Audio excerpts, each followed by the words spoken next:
Tuhan, kami mengucap syukur akan segala kemurahan dan anugerah-Mu. Karena Engkau begitu baik. Karuniakan kepada kami Tuhan pada malam hari ini roh pengertian, supaya kami dapat mengerti apa yang menjadi kehendak-Mu dalam hidup ini. Supaya kemuliaan Tuhan boleh nyata di dalam hidup kami. Dan nama Tuhan dipuji-puji. Terima kasih Bapak. Mari Tuhan Roh Kudus Engkau yang berkarya dalam hidup kami, supaya nama-Mu dimuliakan. Haleluya. Dalam nama Tuhan Yesus kami percaya dan mengucap syukur. Amin. Silakan duduk saudara. Mari kita buka firman Tuhan di dalam 2 Korintus pasal yang ke-11.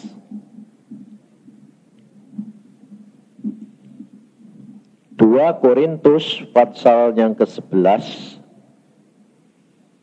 ayat yang pertama dan ayat yang kedua.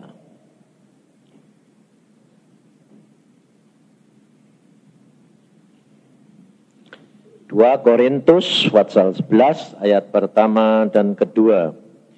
Alangkah baiknya jika kamu sabar terhadap kebodohanku yang kecil itu.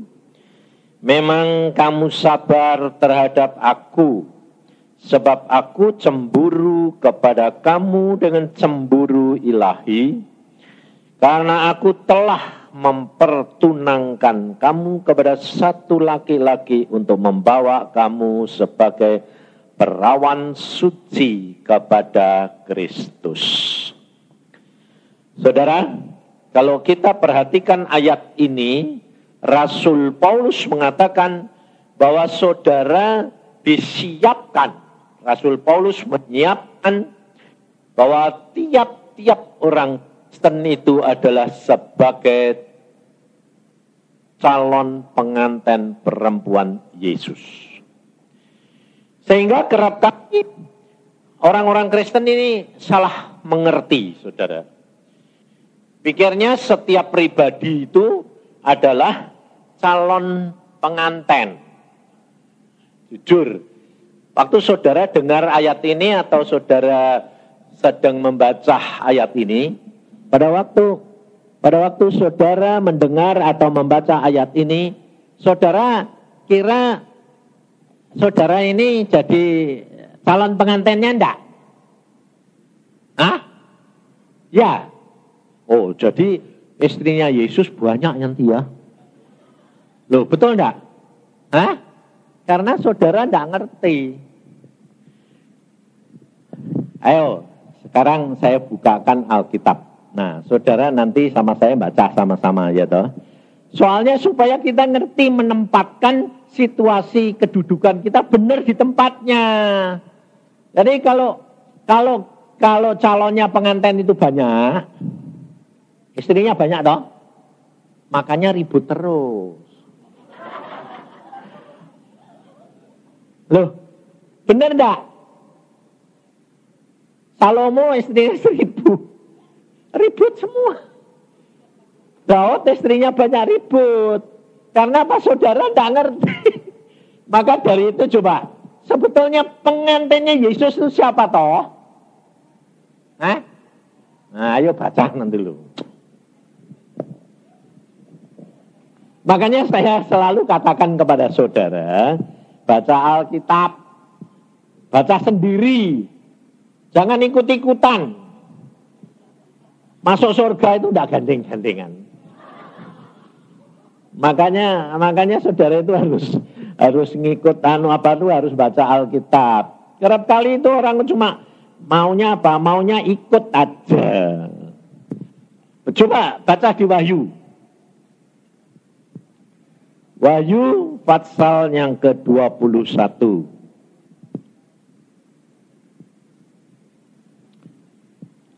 Wahyu pasal 21 ayat 9. Mulai ayat yang ke-9. Maka datanglah seorang dari ketujuh malaikat yang memegang ketujuh cawan, yang penuh dengan ketujuh malapetaka. terakhir itu. Lalu ia berkata kepadaku, katanya, marilah ke sini. Aku akan menunjukkan kepadamu pengantin perempuan mempelai anak domba.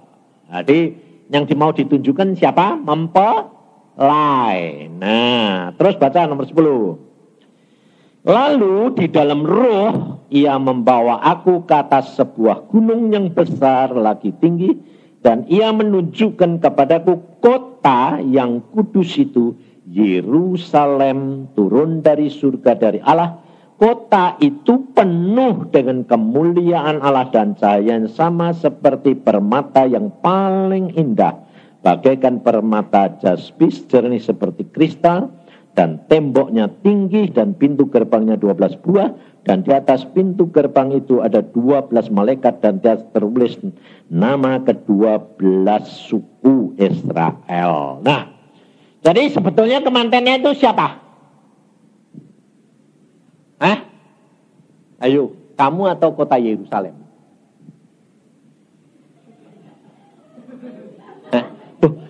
Bukan saya loh yang ngomong, Alkitab. Ya toh?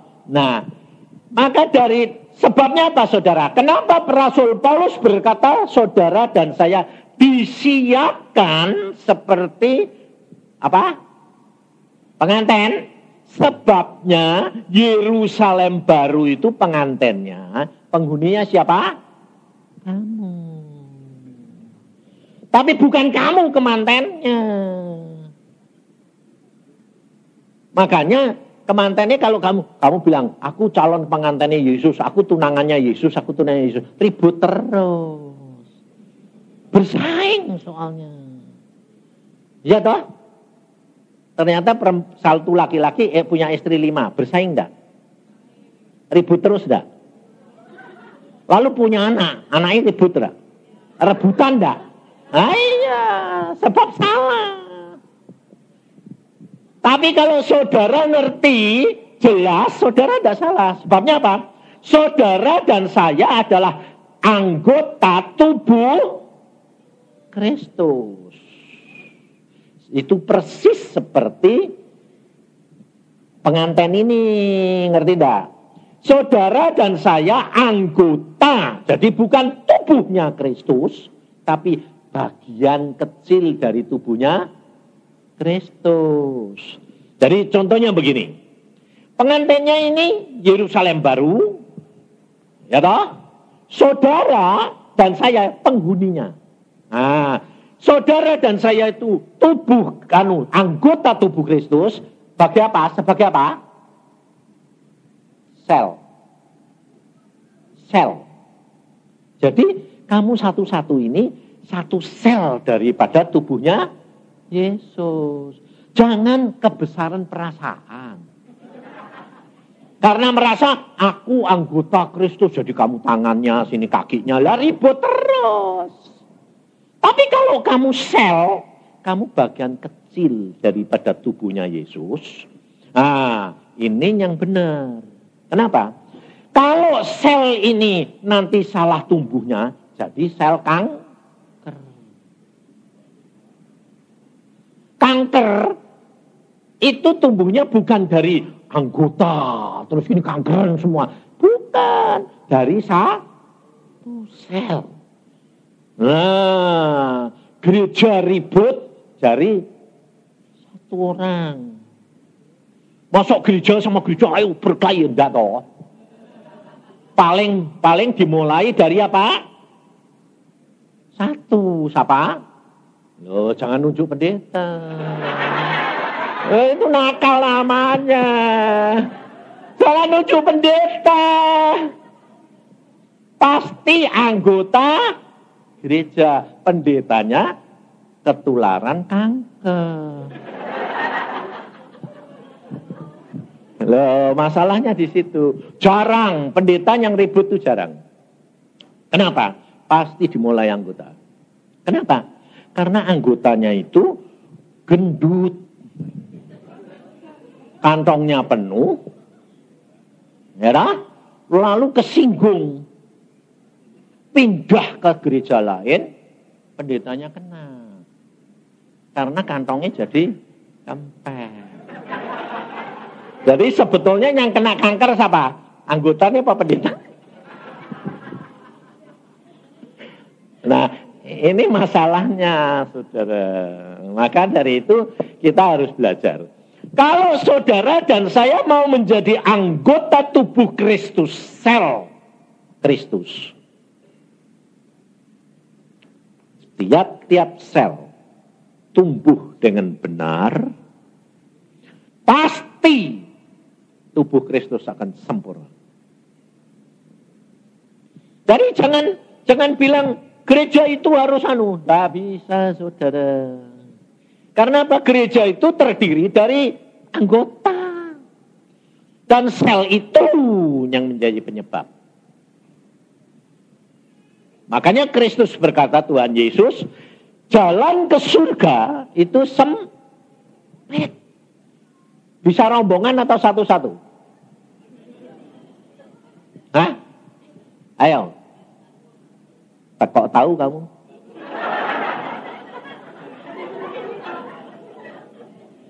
Ayo, taunya dari mana? Sempit, nah.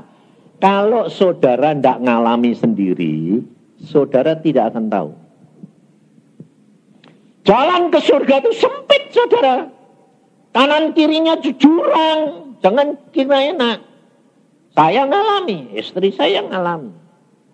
Dan ngalami, makanya saya berkata, kalau saudara menjadi orang Kristen, kalau saudara cuma belajar teori, saudara rugi. Kenapa? Loh, ini saya ceritakan, ini kejadian sungguh. Seorang anak Tuhan di Surabaya, pada waktu dia anaknya gadis satu-satunya itu, kelas 3 SMA, tahu-tahu sekolah mati. Di sekolah mati.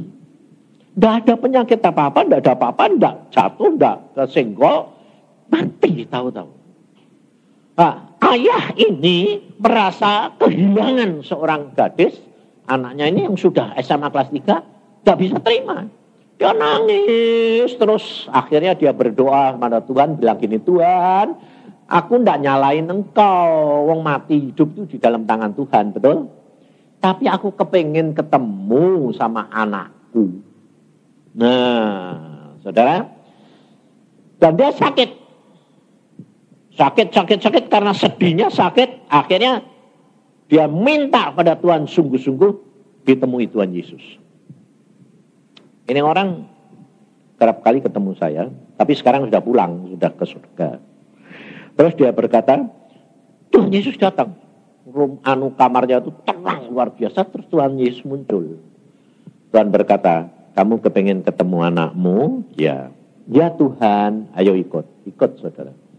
Tapi ternyata sebelum dibawa ke surga, dibawa dulu ke alam maut. Nah, alam maut tuh tempatnya di mana coba?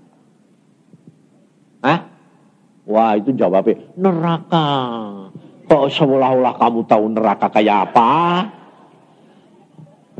Saudara tahu, neraka itu sekarang ini belum ada. Yang ada itu di alam maut, Hades. Jadi nerakanya belum. Neraka itu nanti disediakan untuk setan dan pengikutnya itu nanti setelah pengadilan akhir. Sekarang belum. Nah, saudara tahu, Hades itu, alam maut itu di tengah-tengah bumi ini. Kalau surga itu di angkasa, ya. Tapi kalau alam maut itu di tengah-tengah bumi ini. Nah, itu orang itu dibawa sama Tuhan masuk terowongan, gelap sekali. Nah, dia bilang, Tuhan, dong aku kepengen ketemu anakku di surga, kok malah bawa masuk terowongan yang gelap gini. Tuhan berkata apa? Jalan-jalan dulu. Selama di dalam dunia, Tuhan Yesus itu tidak pernah ketawa. Percaya? Baca Alkitab. Tidak ada Yesus ketawa. Tidak ada. Bacaan Alkitab. Tapi sekarang di surga Tuhan Yesus itu suka sekali ketawa. Dan ternyata Tuhan itu suka humor. Loh, suka sekali Tuhan itu. Suka bikin ketegangan lagi.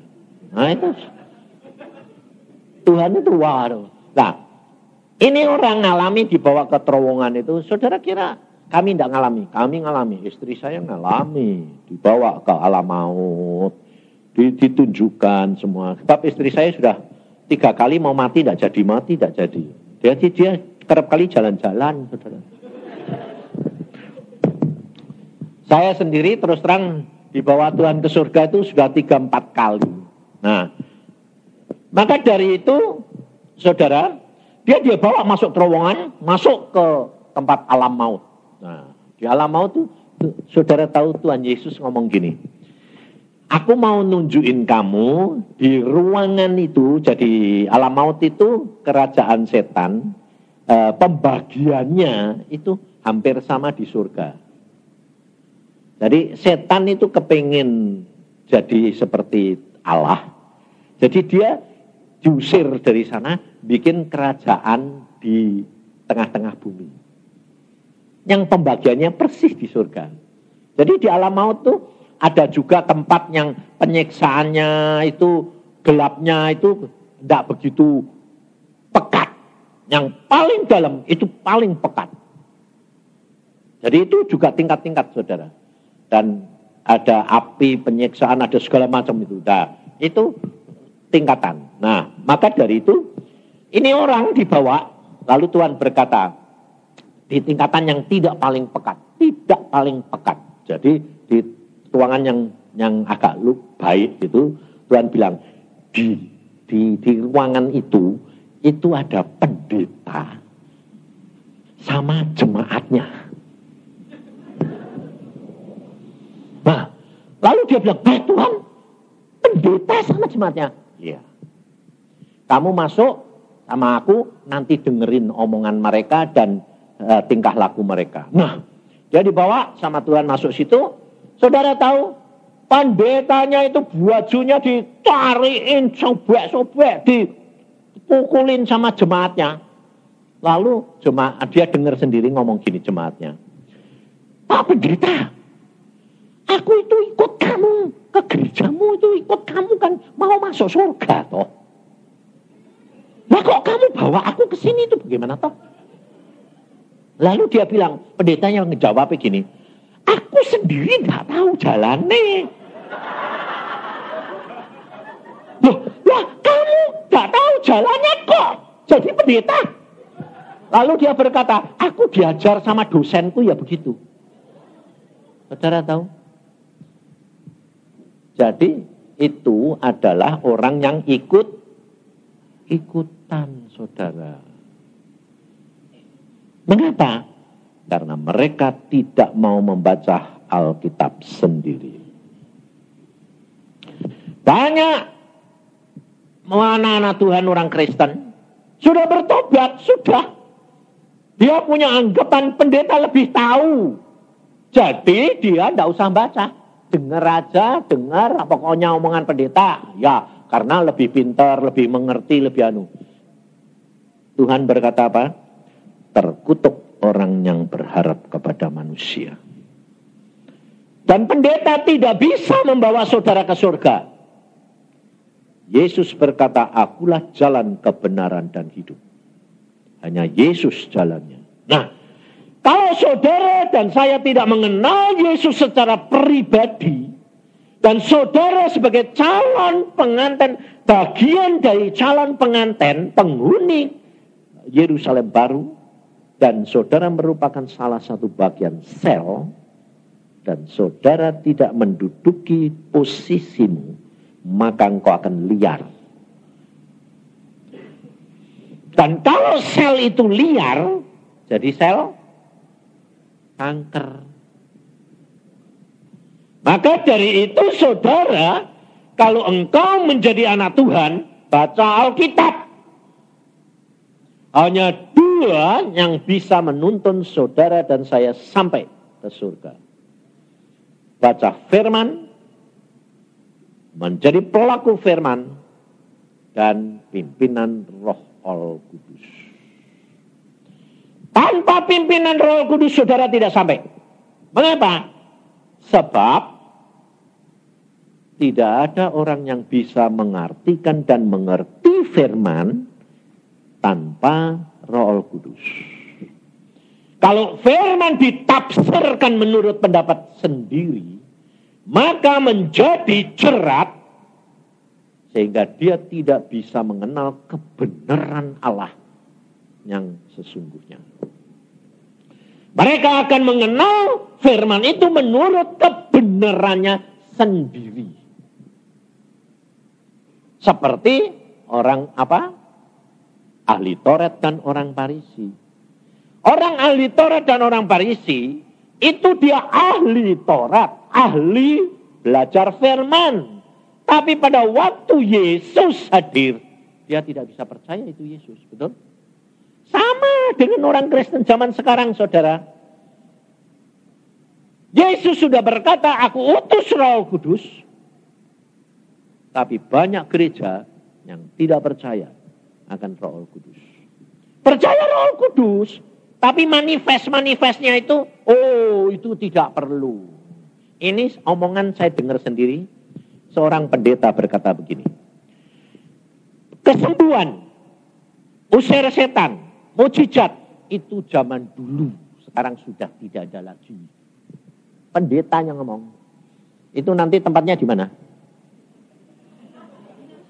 Persis kayak pendeta sing. Ngerti saudara? Karena apa? Karena tidak mengalami sendiri. Makanya pada waktu umur 12, pada waktu saya berumur 12, saya sebetulnya tidak mau jadi orang Kristen. Mengapa? Karena nenek, kakek saya pendeta. Ayah saya pengkhotbah. Meskipun pengusaha. Saya turunan dari orang-orang pendiri gereja GKMI di Jepara. Dan saya sampai sekarang, saudara, jangan kira bahwa saya orang Pantekosta, Bethel, Baptis, enggak. Saya tetap pergi gereja GKI, Protestan. Tapi kenapa saya bisa kenal Roh Kudus? Mengapa saya kenal Yesus secara pribadi? Karena pada waktu umur 12 saya ditemui Tuhan Yesus sendiri. Dia berkata begini, ikut aku, jadi hambaku. Kalau saudara ditemui Tuhan Yesus itu, langsung saudara mesti bisa gini, ya. Siapa bilang? Makanya saya bilang, kalau saudara tidak ngalami sendiri, saudara tidak akan percaya. Saya ditanya Tuhan begitu, saya bantah Tuhan. Saya bilang begini, apa? Jadi pengikutmu. Tuh lihat tuh, engkong saya. Itu lihat tuh hamba-hamba Tuhan, munafik saya bilang. Sebab kalau di mimbar ngomongnya apa? Kasihlah, kasihi. Jalan aja istrinya kesandung, matamu gimana?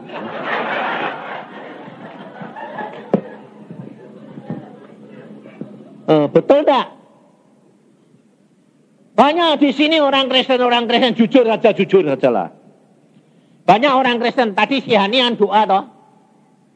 Yang penting tuh motivasi memberi. Ya dah.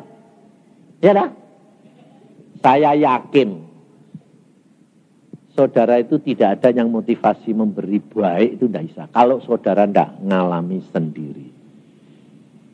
Sebabnya apa? Saudara akan memberi kalau saudara lebih. Mana ada orang memberi dengan kekurangannya. Aku sendiri tidak kekurangan kok. Apalagi suruh ngasih perpuluhan. Wong gak cukup kok malah suruh ngasih. Betul tidak? Ayo jujur. Meskipun kamu dihimbau kayak gitu. Ayo berinya paling-paling berapa? Ya dah. Ada yang memberi $50.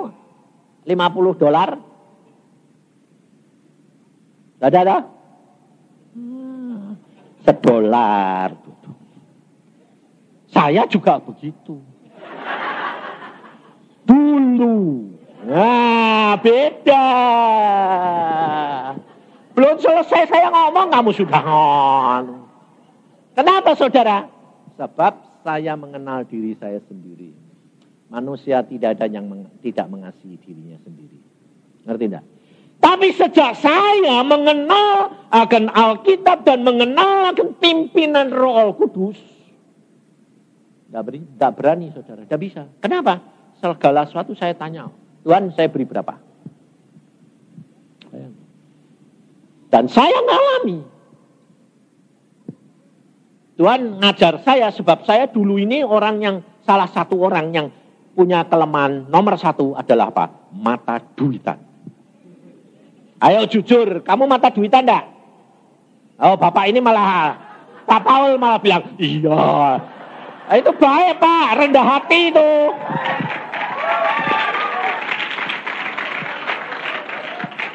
Itu tandanya sudah bertobat ya Pak ya. Loh, saya itu dulu nomor satu saudara. Sebabnya apa? Dari kecil hidup menderita. Kejepit, terus dipencet, terus sampai saya mengatakan pada waktu umur 12 ditanya mama saya, kamu besok mau jadi apa? Ya toh, setiap anak selalu mesti ditanya sama orang tuanya, kamu mau jadi apa? Saya bilang apa? Saya harus jadi orang kaya. Sebab jadi orang miskin selalu dihina. Saya harus jadi seorang sarjana. Kalau tidak pintar, dihina orang. Padahal saudara tahu, yang saya inginkan itu ternyata apa? Dua kelompok orang yang paling susah masuk surga. Loh, benar tak? Alkitab berkata apa? Orang kaya susah masuk surga. Orang pintar seperti ahli Taurat dan orang Farisi susah masuk. Jadi dua perkara yang paling susah masuk. Orang kaya dan orang, bukan orang pintar, orang keminter. Sebab saudara dan saya dituntut oleh Tuhan harus jadi cerdik, pandai, tapi jangan keminter.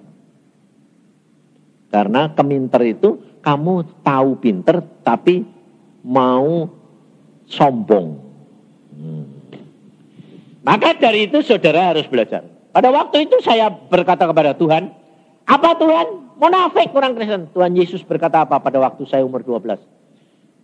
Masuk surga tidak gandeng-gandengan. Sendiri-sendiri. Nah terus, baca Alkitab. Saya berkata, baca Alkitab, tidak ngerti. Nah, Tuhan berkata apa? Tidak usah ngerti. Nanti bakal ngerti sendiri.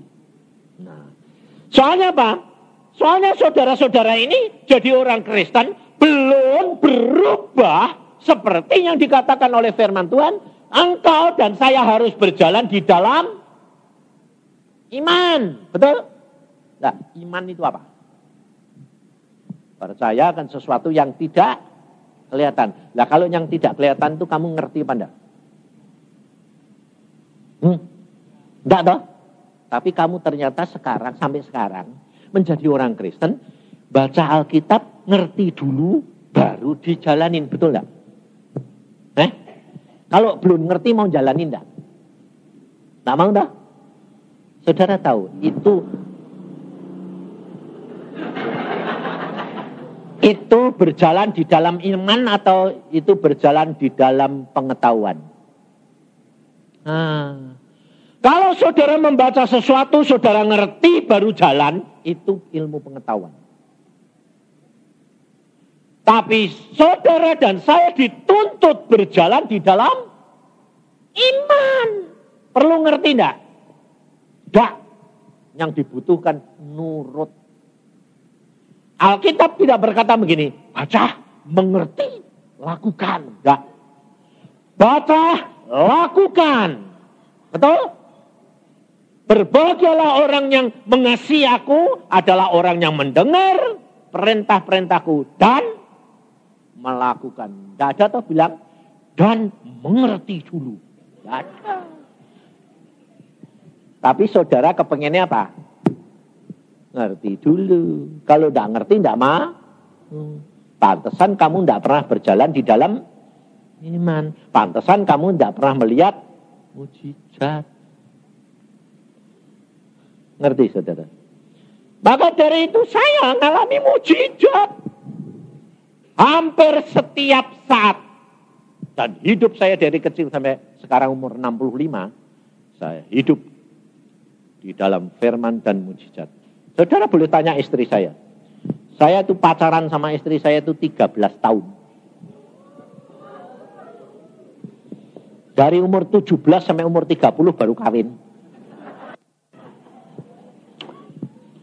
Karena apa saudara? Karena saya itu jodoh juga ditunjuk Tuhan. Saya dari kecil itu dari umur 12 Tuhan berkata, kamu baca Alkitab. Hari 4 fatsal. Pagi, siang, sore, malam. 1 tahun habis. Sudah habis, Tuhan bilang, oh baca terus. Terus Tuhan, terus. Saudara tahu dari umur 12 sampai sekarang umur 65, Alkitab itu sudah saya baca 100 kali lebih. Sebab belakangan setelah umur 30, Tuhan bilang, tambahi, jangan 4 fatsal. Tapi 5 sampai 10 fatsal. Oh, kok banyak amat? Kamu akan menerima pembaharuan terus-menerus. Dan dengan tuntunan Roh Kudus, engkau akan dituntun dalam seluruh kebenaran Allah. Dan saya alami, saudara. Kenapa? Karena ternyata hidup kekristenan itu adalah pribadi demi pribadi. Saudara dan saya untuk masuk surga menjadi bagian daripada tubuh Kristus yang diperlukan apa? Pasti pendeta-pendeta banyak ngajar gini. Cari jiwa banyak. Supaya upahmu besar. Itu betul. Itu betul. Cari jiwa itu bagian pekerjaan saudara. Ada upahnya. Tapi masuk surga menjadi bagian dari tubuh Kristus. Yang dibutuhkan apa? Jiwa. Apa coba? Iman. Nah, jawabnya iman. Yesus berkata, iman tanpa perbuatan mati. Ayo, apa yang dibutuhkan apa coba? Ya, makanya saya bilang baca. Kalau suruh baca saja males ya, setengah mati. Loh, jujur. Baca Alkitab itu paling ngantuk. Betul? Betul? Nah, tapi saudara tahu, saya punya pengalaman, tidak satu orang, banyak. Tuhan berkata, baca Alkitab. Ya, saya baca terus. Dan luar biasa, selalu baru. Nah, satu saat, jam 12 malam, saya sudah tidur. Saya kalau tidur itu selalu jam 10, jam 9. Kenapa? Mesti jam 3, jam 4 tuh dibangunin Tuhan pagi-pagi, mesti sembahyang. Tuhan itu paling seneng, apa? Sepi. Sendiri. Sebabnya apa? Kamu ini kan belum kawin toh sama Tuhan toh. Selama di dunia ini kan kita belum masih tunangannya, betul lah? Bagian dari tunangan, sel. Ya toh? Nah, orang pacaran, ya toh? Tunangan itu masih pacaran toh? Belum kawin toh? Senengnya yang rame-rame atau yang sepi?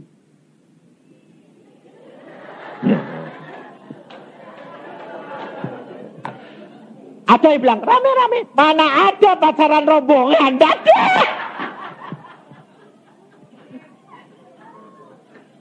Tidak ada. Orang pacaran selalu cari sing. Makanya saudara tahu, Yesus itu paling senang. Itu kalau kamu bangun pagi, sembahyang, sepi. Loh, saya itu tiap pagi mesti bangun jam 4, jam 5. Paling lambat jam 5. Itu sembahyang, baca Alkitab, berdoa dengan Yesus. Itu pacaran sama Yesus, saudara tahu. Dan kalau kamu nanti berbicara, kamu nikmati jamahan dia luar biasa. Saya alami, makanya saya bisa berani cerita karena apa? Ngalami. Yang saya khotbahkan, saya sudah janji sama Tuhan, aku mau engkau panggil jadi hambamu, kalau aku mau khotbah, aku mesti ngalami dulu. Sebab nanti kalau ditanya, orang bilang, kamu sudah ngalami.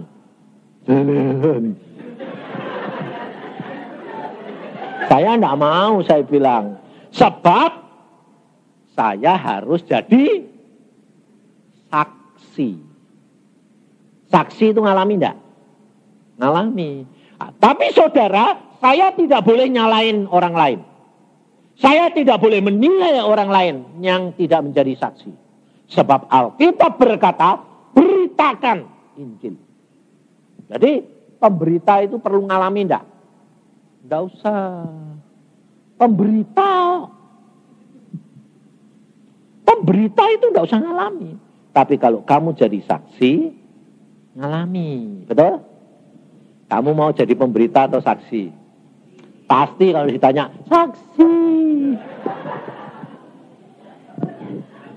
Tapi kalau ditanya saksi. Mau ngalami? Mau? Ngalami mujizat mau? Kepengin? Mujizat apa? Ayo tak tanyain saya nih. Mamanya mujizat kesembuhan, betul? Mau? Sakit dulu. Loh. Lah kalau kamu mau mujizat sembuh tapi sakitnya tidak mau, yang disembuhin apa? Betul enggak? Lalu kamu kepengennya apa? Mujizat sembuh tapi orang lain yang sakit. Yang nyembuhin kamu ngawur itu namanya. Nah, ini banyak orang Kristen itu tidak menjadi pelaku firman. Kenapa, saudara? Karena tidak bisa lepas dari egois. Maunya enak, semua gratisan, tidak usah bayar. Ya dah? Salah. Salah, saudara. Makanya saya terus terang, saya ini orangnya emang aneh. Saya waktu Tuhan tanya begitu, oke Tuhan, saya mau jadi hamba-Mu. Tapi saya minta mengalami seluruh isi Alkitab. Dan Tuhan bilang, alamina. Saya ngalami, saudara. Dibawa ke surga, ngalami. Ketemu dengan Tuhan Yesus, ngalami. Karena ada ayatnya. Di dalam Yohanes 14, ayat 21. Baca. Dan saya terus terang kalau baca Alkitab, saya omong sama Tuhan, saya tuntut, saudara. Saya bilang, loh ayatmu bilang gini loh Tuhan, saya bilang. Yohanes 14 ayat 21. Barang siapa memegang perintahku dan melakukannya, perhatikan, memegang perintah dan melakukan, tidak usah ngerti dulu. Dialah yang mengasihi aku, dan barang siapa mengasihi aku, ia akan dikasihi oleh Bapakku, dan aku pun akan mengasihi dia dan akan menyatakan diriku kepadanya. Perhatiin, saudara. Ini Alkitabiah. Saya katakan, ini engkau janji nyatain. Tuhan berkata apa? Aku akan nyatakan diriku. Saudara tahu? Saya didatangi sendiri, sedang saya berdoa, saya kaget, ada orang pakai jubah putih di sebelah saya. Saya bilang, Tuhan, ini engkau? Ya, aku sendiri. Saya dijamah, saudara. Saya dijamah, kepala saya disayang-sayang. Dia berkata begini, Yusa, aku sangat mengasihi engkau. Bayangin. Hanya 3 perkataan, aku sangat mengasihi engkau. Artinya ribuan kali. Jangan saudara kira kalau kamu ketemu dia terus kamu bisa nanti minta apa. Isane cuma apa? Nangis. Karena sayangnya Tuhan lebih dari istri, sayang lebih dari orang tua. Sayangnya begitu rupa sampai saya bilang, engkau kok sayang sekali. Aku sayang kamu nak. Bayangin saudara. Kalau kamu tidak mengalami sendiri, kamu tidak akan berani mati untuk Yesus. Dan kamu akan goyah di dalam pencobaan dan masalah. Percaya enggak? Saya mau dibunuh karena Yesus 2 kali. 2 kali saya mau dibunuh. Kalau nama saya tercantum di orang-orang yang mau membunuh saya itu, kalau ada keributan, itu sudah terusan. Tapi saya mau dibunuh, yang benar-benar mau dibunuh itu dipancung kepala saya itu di Irian. Saya tugas dokter di sana. Saudara kalau tidak ngalami sendiri, saudara tidak akan percaya. Mati hidup itu tidak menjadi masalah. Kalau kamu sudah mengerti di surga kayak apa, mengenal Yesus bagaimana, dan firman Tuhan itu ya dan amin. Luar biasa. Dan Tuhan itu selalu pilih saudara dari muda. Jangan saudara berkata, Musa umur 80. Betul, saya disuruh full time Tuhan umur 45. Tapi dipilih Tuhan dari muda. Jadi saudara, semua itu Tuhan bisa siapkan. Kenapa saudara? Saudara tidak tahu, saya ini sebetulnya dilahirkan cacat. Umur 3 tahun, belum bisa jalan, belum bisa berbicara. Saya. Karena apa? Waktu dikandung oleh ibu saya digugurin. Cacat saya. Saya umur 14 tahun, saudara. Karena apa? Dari kecil itu kalau ada suara keras, pingsan. Jadi cacat mental, cacat perut, cacat tubuh.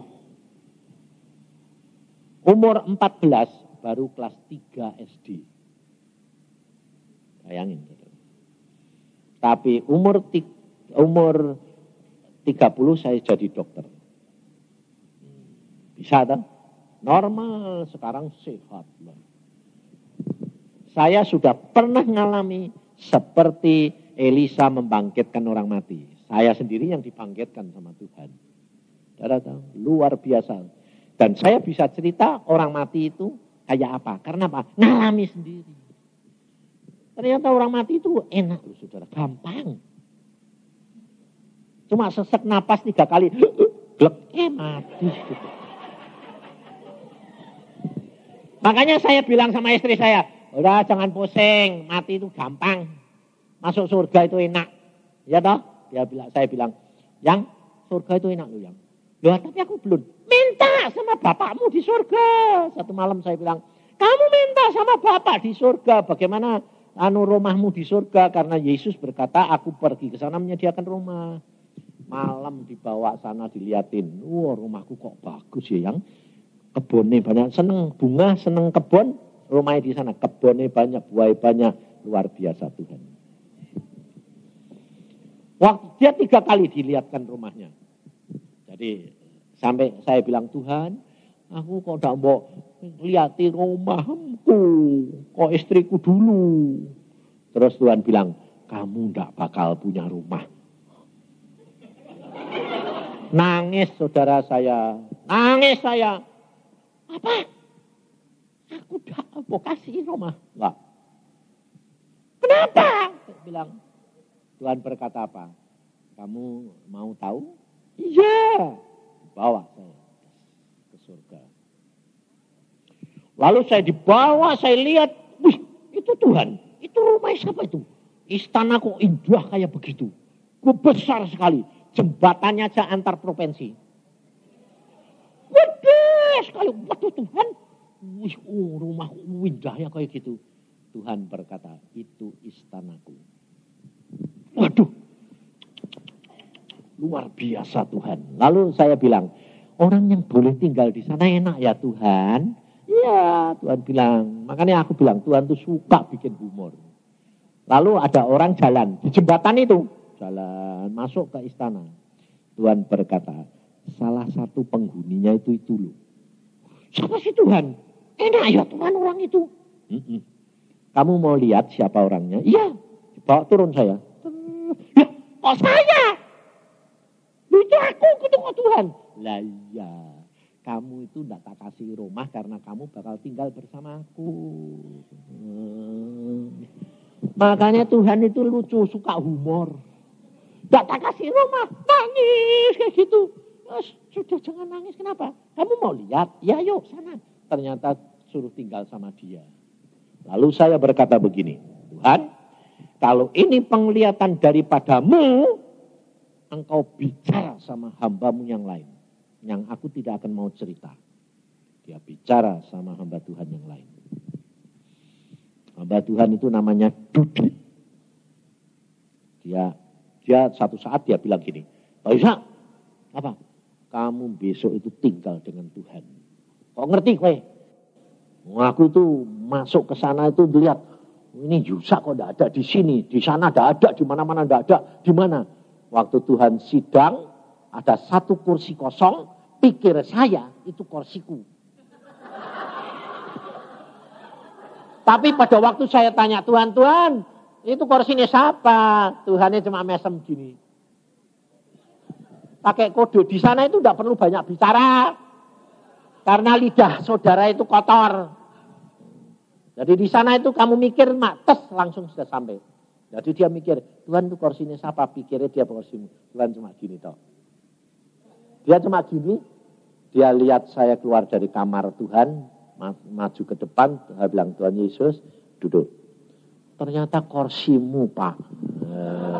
Lah kamu di mana? Lah enggak tahu, kursinya sudah habis. Saudara? Dan dia bilang, wah kamu itu sayang Tuhan. Saudara tidak perlu membanggakan diri. Karena apa? Semua adalah anugerah. Bukan saya. Bukan kepandaian. Bukan kemampuan. Bukan kesucian. Tapi anugerah. Tuhan Yesus sudah berkata, baca firman. Lakukan. Dan pimpinan Roh Kudus itu yang akan menuntun kamu dalam seluruh kebenaran. Memang sementara saudara belum mengalami, sepertinya dongeng. Apalagi saudara tahu saya ini orang GKI. Saya mengenal Tuhan secara pribadi. Dan Tuhan berkata, aku mau ajar kamu secara pribadi. Sampai saya berkata, kenapa sih Tuhan kok panggil aku? Karena engkau ini orang yang dibuang oleh ayah bundamu, tapi aku mengambil kamu. Jadi kalau saudara itu disingkirkan di dalam pergaulan manusia, jangan khawatir. Kalau kamu disingkirkan keluarga, jangan khawatir. Ada satu sobat setia Yesus, dia tidak pernah tinggalkan kamu. Maka dari itu saudara kita harus benar-benar menjadi pelaku firman. Nah, untuk itu saudara seperti saya katakan tadi, untuk masuk ke surga, saudara diperlukan apa? Alkitab berkata di dalam Yohanes 15, kalau kamu tidak berbuah, dipotong. Kalau kamu tidak berbuah, dipotong. Lalu dibuang ke dalam api neraka. Jadi yang boleh masuk surga itu siapa? Orang Kristen yang merupakan carang-carang anggur yang berbuah. Buah apa? Buah-buah roh. Buah roh itu apa? Bukan jiwa. Buah roh adalah perubahan karakter. Itu buah roh. Karena di buah roh apa? Sabar. Pasti perubahan dari tidak sabar. Betul? Buah roh apa? Kasih. Pasti dari kebencian, iri hati. Rendah hati. Dari kesombongan, ketinggian hati. Ngerti saudara? Kamu ini kepingin buah rohmu lebat pandang? Hah? Kepingin? Tapi kamu ini sadar enggak? Kalau buah itu lebat, berarti sifatnya jeleknya banyak apa sedikit? Banyak. Berarti kalau kamu kepingin berbuah lebat, kamu harus menyadari kejelekanmu itu banyak. Dan untuk menyadari kejelekanmu banyak, kamu harus rendah hati. Tanpa rendah hati, kamu tidak akan mengenal kelemahan-kelemahanmu. Karena Tuhan Yesus sudah berkata, belajarlah kepadaku, karena aku lemah lembut dan rendah hati. Tanpa rendah hati, saudara tidak akan mengenal dirimu. Sebab apa? Melihat orang lain lebih gampang daripada melihat dirinya sendiri. Makanya saya selalu terus terang, setiap hari saya berkata kepada Tuhan apa?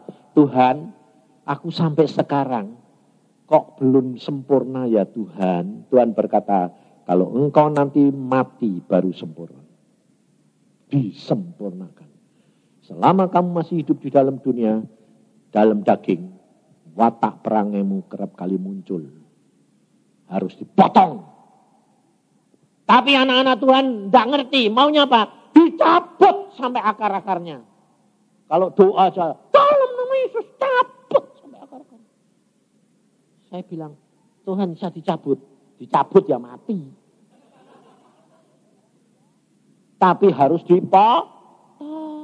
Alkitab berkata apa? Carang itu harus dibersihkan. Bukan dicabut. Maka dari itu saudara kalau membaca Alkitab saudara akan tahu. Oh watakmu kurang sabar. Dalam nama Tuhan Yesus aku cabut. Aku suka iri hati. Dalam nama Tuhan Yesus iri hati tidak baik. Aku cabut. Buang. Tolak. Dalam nama Yesus. Minta pertolongan Roh Kudus. Firman Tuhan yang membersihkan saudara dan saya. Itu hidup kekristenan. Dan saudara pasti masuk surga. Ya dah? Ya. Jadi saudara baca Alkitab. Baca sendiri. Sampai engkau mengerti, engkau ngalami. Luar biasa. Karena Kristus tidak membedakan. Tetapi Tuhan melihat hati. Yang sungguh-sungguh cinta dia. Orang Katolik yang cari kebenaran ketemu. Orang Protestan yang cari kebenaran ketemu. Orang Betel cari kebenaran ketemu. Tapi tidak jaminan. Orang Pantekosta, orang berkarunia masuk surga. Belum jaminan. Perhatikan. Karunia adalah sarana untuk kita belajar firman Tuhan dan rendah hati dan mencari jiwa. Tapi bukan tiket masuk surga. Sebab Tuhan Yesus berkata, ada waktunya nanti. Ada orang berkata, aku menyembuhkan orang dalam nama Yesus. Aku membuat mujizat dalam nama Yesus. Aku mengusir setan dalam nama Yesus. Tuhan Yesus berkata, aku tidak kenal kamu. Kenapa? Karena dia tidak berbuah. Dia dapat membawa orang ke surga. Tapi dia sendiri tidak sampai. Mengapa? Karena dia tidak berbuah. Dan itu sama dengan siapa? Calo-calo surga. Tahu calo toh? Calo itu bilang apa? Jakarta, Bandung, Bandung, Bandung, Bandung. Orang lain naik ke bis sampai ke Bandung. Dia sendiri tetap di Jakarta. Itu calo. Pendeta bilang, saudara percaya Yesus masuk surga. Berbuahlah. Orang lain masuk surga, dia sendiri tidak berbuah. Tuhan bilang, aku tidak kenal calo. Ngerti? Nah, saudara ini mau jadi calo atau mau jadi penghuni? Wah, ditanya. Kalau disuruh baca Alkitab,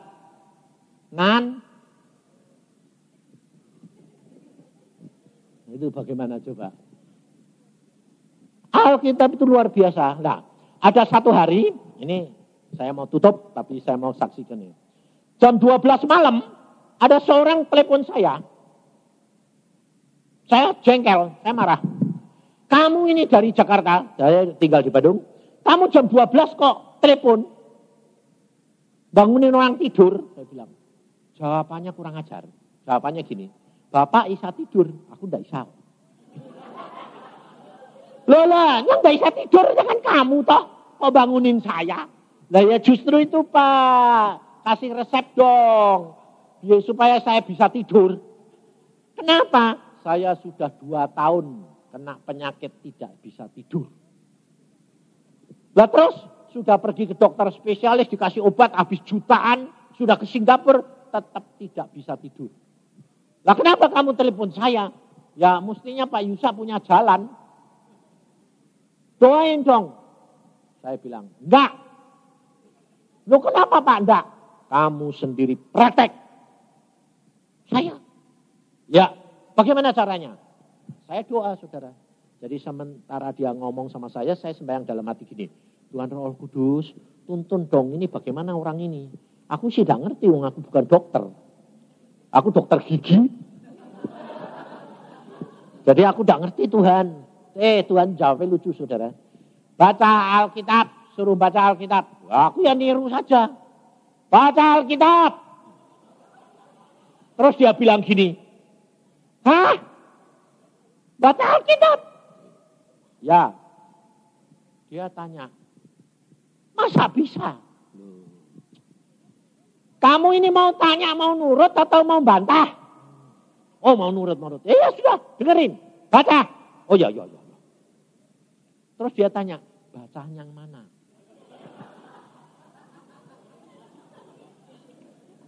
Nah, benar tak? Terus saya ya tanya Tuhan, Tuhan baca yang mana? Tuhan itu lucu, baca apa? Suruh membaca imamat sama bilangan. Aku bilang, baca imamat sama bilangan. Apa Pak itu? Oh itu kitab perjanjian lama. Saya jamin pasti ngantuk. Karena saya tahu bilangan itu nama-nama orang bin. Ngantuk. Saya bilang. Lalu saya bilang gini, nanti kamu sambil tidur baca. Kalau tambah dekat terus ngantuk. Nanti kalau bangun baca lagi. Bangun baca lagi. Pasti sembuh. Saudara tahu, 3 bulan kemudian saya khotbah di gereja. Gereja Rem, punyanya Supit. Nah, saya bilang gini, ada orang Jakarta, telepon saya tidak bisa tidur. Tuhan itu lucu, suruh baca Alkitab. Entah orang itu di mana. Orang itu ngacung. Saya Pak, orangnya. Hah? Kamu ya? Sembuh enggak? Oh Tuhan luar biasa, dalam waktu sebulan saya sembuh total. Lalu saya bilang, kamu sekarang bacanya imamat bilangan terus. Saya bilang, oh enggak. Dan Tuhan Pak Yusa kalau sudah sembuh, bacanya mesti dari Kejadian sampai Wahyu. Sekarang sehat. Dan dia bilang, Tuhan luar biasa Pak. Ngerti? Tapi saya bilang, ngalami sendiri. Jangan bergantung kepada saya. Karena saya pun seorang hamba Tuhan. Kalau saudara tidak ngalami sendiri, saudara tidak akan percaya bahwa Yesusmu adalah luar biasa. Amin. Mari kita berdoa.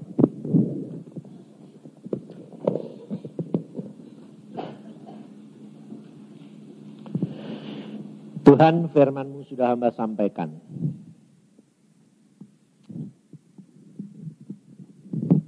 Anak-anak-Mu di tempat ini sudah mendengar. Mari Tuhan Roh Kudus, Engkau sendiri yang berbicara dalam hati dan pikiran anak-anak-Mu. Karena hamba percaya Tuhan, dia mendengar, dia ketawa, tapi itu terjadi dalam hidup anak-anak-Mu di tempat ini. Karena mereka tidak mengenal akan kebenaran-Mu. Tapi hari ini mereka mau Tuhan membaca firman-Mu, melakukan supaya nama-Mu dipuji-puji di dalamnya. Supaya anak-anak-Mu mengalami secara pribadi bagaimana mengenal Tuhannya. Bergaul akrab, mengalami seluruh kuasa Allah. Dan mereka akan menjadi berkat buat orang lain. Terima kasih Bapak. Besok Engkau mau bicara apa, itu hak-Mu Tuhan. Hamba-Mu tidak tahu. Tapi tolong Tuhan, Engkau yang tahu kebutuhan anak-anak-Mu. Hamba-Mu hanya sebagai saluran. untuk menyampaikan apa yang menjadi kehendak-Mu dalam hidup kami. Jadikan kami pelaku firman, mengalami secara pribadi dan menjadi berkat bagi keluarga kami. Dalam Tuhan Yesus kami percaya dan mengucap syukur. Amin.